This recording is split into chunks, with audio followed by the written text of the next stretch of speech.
Hey guys, welcome back to another video. So I was requested, well, I wasn't necessarily requested, but someone did ask me to do a spoiler review for Ready Player One, a movie that I love so much. But you know, I think I've done like one or two spoiler review in the past, but I'm like I don't enjoy talking spoiler by myself. I'm not Jeremy Johns, obviously. He's so much better in doing that.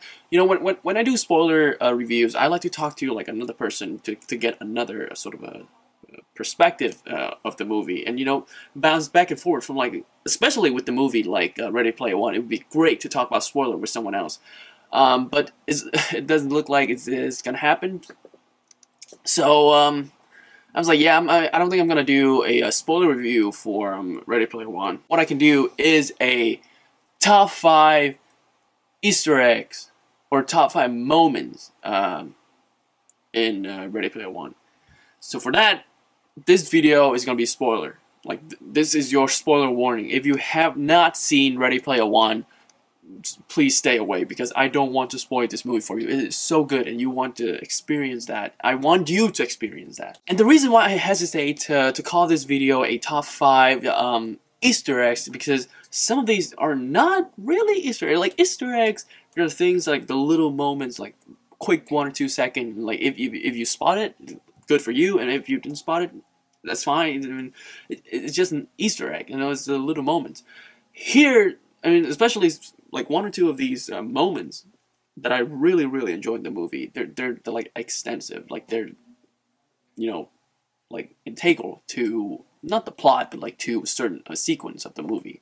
So they're not Easter eggs. Some of them are, but not all of them are Easter eggs. So I'm calling this a top 5 moments. And before I start my list, there's one thing that I forgot to mention in my spoiler-free review. If you guys seen the review, you know that I was too busy, you know, rambling about how much I love the movie. It's less of a review, more of a fanboy video. So, apologize for that. The one thing that I forgot to mention is very little. It's a little flaw that I found about a movie. Is that, and again, spoiler. If this is your second spoiler warning. If you have not seen the movie, please stay away from this video. Go watch the movie and then come back. So the one of the things that I didn't like about the movie is after Wayne family was killed, his aunt and her psychotic boyfriend was killed by Ben Mendelsohn. The next day when he, you know, woke up, you know, got rescued by Artemis and, you know, the rebellion, as they call it. You know, he woke up and, you know, he didn't really show much emotion.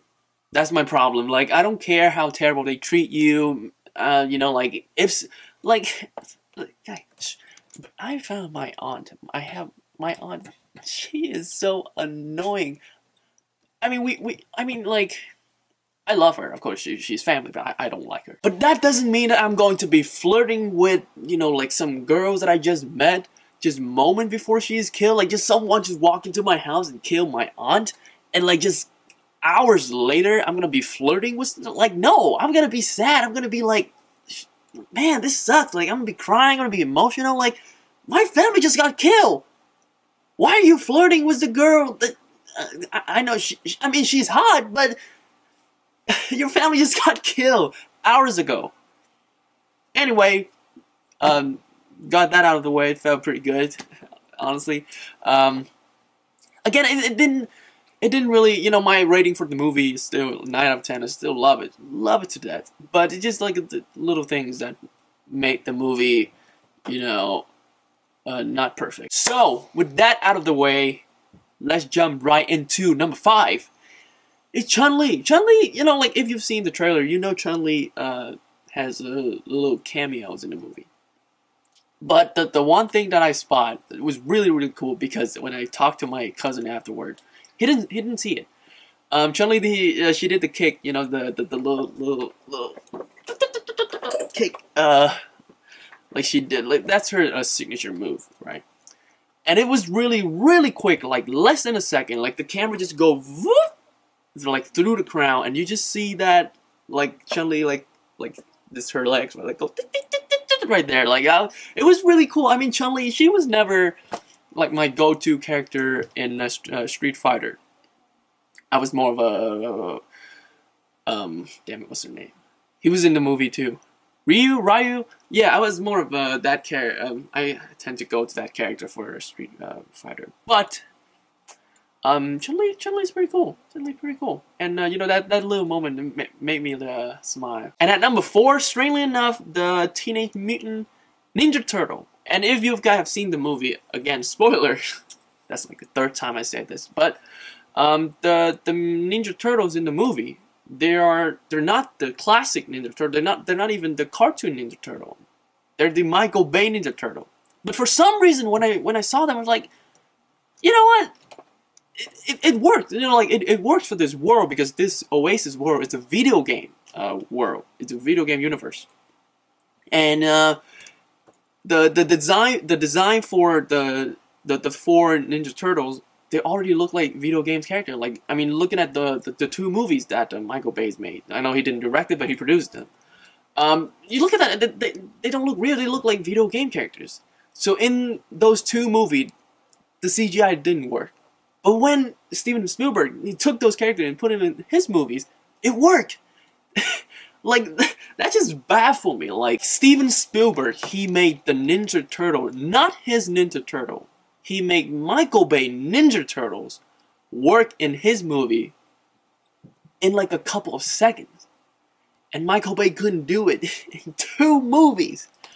That's insane. That's insane. At number 3, we got the Adam West Batmobile. This is another one. Like, this is another Easter egg type. It's really quick. Like, the moment when they about to start the race, you saw it like briefly, and then there, when I think Way crashed into it. Like, the moment the King Kong like crashed the bridge. And you know, the Batmobile sort of like drip and then stop. Wade crashed into it, and then the Batmobile fell down to the hole. But it was really cool because you did see Batman. Like, when Wayne was talking about the Oasis, he was like, "Oh, there's so many cool things you can do at the Oasis. You can do this. You can climb mountain with Batmans." And when you see that Batman, when I saw that Batman, I was like, "Yeah, that's not Adam West Batman." But when you see the Batmobile, like, I don't know, like, how, like, I don't know how the multiverse in DC work in the Oasis. Like can people choose which version of Batman they can be? Like, that would be really cool. Like, me personally, I would go for Ben Affleck. Like, personally, I would want to be Ben Affleck Batman, because I feel like he's gonna beat the shit out of all the other versions of the Batman. But for nostalgia's sake, I could see why someone could be like, you know what, Ben Affleck's cool, Christian Bale's cool, but I want to drive the I want to drive the cheesy Adam West Batman Batmobile.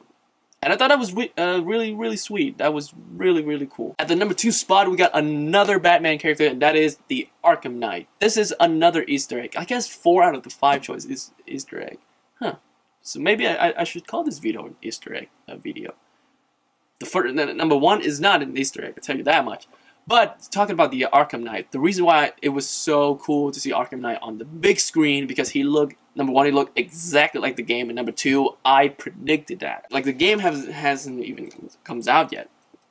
There's all these rumors of like, oh, Amanda Waller to create the clone of Bruce Wayne, and like, oh, this is a new villain. I'm just like, listen, I call bullshit on all of that, because I knew right away. I just, for some reason, somehow, in my mind, I just knew right away, that's Jason Todd. Like, I look at that suit, which is a really cool suit, that helmet, and like the fact that he's got 2 guns. I was like, that's Jason Todd. Like, there's some people make a really good argument that it could be the Joker, because that's what the Arkham game series has been about. That Joker turns out to be the main villain. So I was like, yeah, this is their 4th game, so I don't think they're gonna do like the same twist. So, you know, it's Jason Todd. Like, it's got to be Jason Todd, and I was right. It was Jason Todd. So when I this really brief moment, the theater's dead silence, and you know, as Wayne was walking into the buildings, and you see Arkham Knight walk out, I was just, they're just the biggest gaps that I have let out in the history of my life. I just go, And people just start looking at me weird. I'm like, what's wrong with this guy? Like, guys, that's the Arkham Knight. That's Jason Todd. And at the number 1 spot, my absolute favorite moments in Ready Player One is, drum roll please. I'm gonna be too lazy to add the sound effect. My favorite moment of Ready Player One is Mechagodzilla. Oh my god, like, I kid you not, I was talking to my cousin right before the movie. I was like, listen, they got the T-Rex, they got the King Kong in this movie. If they show me Godzilla in this movie, I'm gonna shit my pants. Like, literally shit my pants if I see Godzilla. And, I mean, what they gave us is not really Godzilla, but, like, it was still a pretty damn good homage to, you know, the giant monster. It's Mechagodzilla. It's not real Godzilla, but Mechagodzilla. I'll take Mechagodzilla. Come on. And like when Ben Mendelsohn, like his avatar was like doing all this computer stuff, and like he was, you know, choosing which character to become, and like the moment I see that, you know, dinosaur looking thing, I was like, oh my fucking god! Please do not. Oh my god, this is happening. He click on it and go.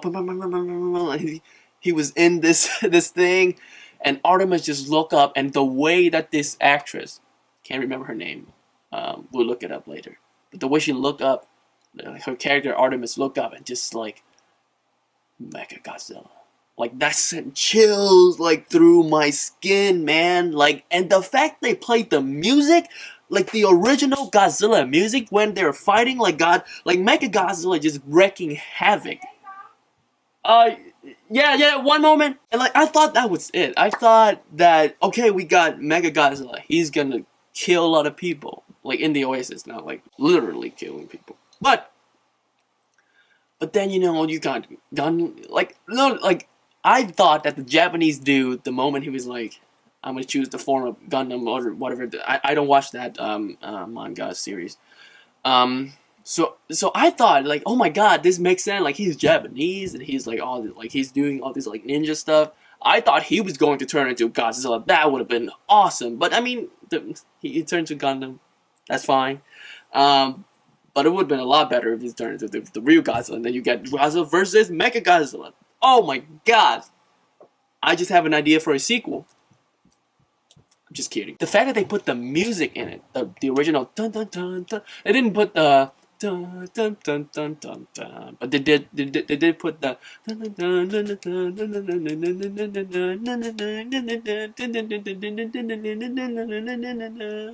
that was so, that hit me right here, man. Like that got me so good. Like I was tearing up watching Mechagodzilla just killing people, and he killed Gundam. Like, Gundam didn't stand a chance. So there you go, guys. That was my top 5 favorite moments in Ready Player One. Not really a spoiler review, but now you got an idea of like what the things that I love the most about this movie. And you know, I know a lot of people is out there saying that Ready Player One is just like an like targeting nerd, and like it is a what do you call it, a fan fiction of some sort. No, like I don't know. Like, I know there's a lot of people who's skeptical, maybe even hating on this movie for, you know, having this really specific target audience. And the fact that it's using nostalgia and, you know, as a weapon, instead of, you know, creating real emotion and that kind of stuff. Like, listen, like, these things, these pop cultures, they are American culture. Like, I can't really see how you could have the American that you have today without, let's say, Batman, without Shining, without all those pop culture references. So, like, look, people are entitled to their opinion, obviously, but like, just give the movie a try. Like, it is. I'm telling you now, it's just so much more. Like, there's so many things in the movie that I did not understand. That, like, for example, Gundam. Like, for example, all these. I'm not a video game person. Like, I play video game, but I'm not a video gamer. So, like, when Halo or what is it, Tracer from Overwatch, like when those characters show up, I don't know who they are until I, you know, do my research and stuff. But I didn't really feel like, you know, it was a negative. Like the stuff that I understood, like, it was lovely, it was magnificent. And then the stuff that I did not understand, it made me feel like envy, but not in a bad way. But I like, oh my god, this looks so awesome in that kind of way. Like, oh my god, I envy you guys for having this awesome childhood and this awesome game to play and this awesome movie to watch. You know what I mean? Like, it's so much more than just a nostalgic ride. It is a well-made movie with characters, with storyline, and it's Steven Spielberg. When was the last time that he made a bad movie? Like a really, really bad movie. So guys, if you have seen Ready Player One, which I wish you got the chance to, let me know in the comment section. My god, what are they doing out there? Anyway, in the comment section down below, let me know how you feel about the movie. Did you like it? Did you not like it? And if you enjoyed my, not review, if you enjoyed my video, hit the like button, subscribe to me if you want to see more videos like this. With that being said, see you soon.